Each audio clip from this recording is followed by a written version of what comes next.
Hip thrusts are a great way to strengthen the glutes so that we're training our glutes to fire.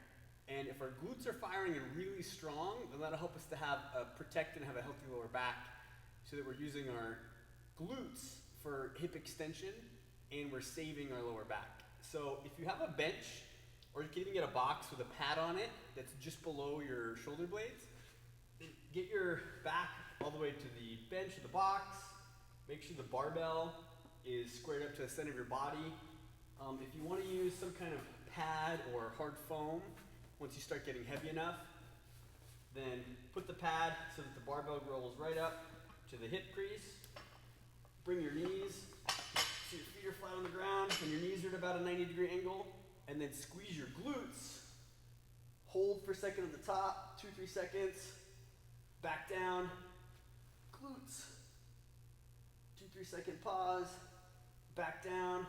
And generally I'll do these for sets of between 8 to 12 reps. So you might not go as heavy, especially when you're new to these. And you really want to make sure you're feeling it only in your glutes, especially if you're feeling your quads, then you're not firing your glutes the way that you should be. If your hamstrings are getting fatigued first, you're not firing your glutes the way that you should be. So make sure that you really feel it in your glutes. And for me, it helps to feel like I'm pressing my hips away from me to really feel it in my glutes. But for you, it might be a little bit different. You got to just feel and find what works for you. And then eventually, you can build up to maybe 3 heavy sets of 8 or 3 heavy sets of 10 or 12 to do some strengthening. You're generally not going to go for like a 1 rep max on hip thrusts. So they seem to be better for accessory work between like sets of 8 or 12 reps.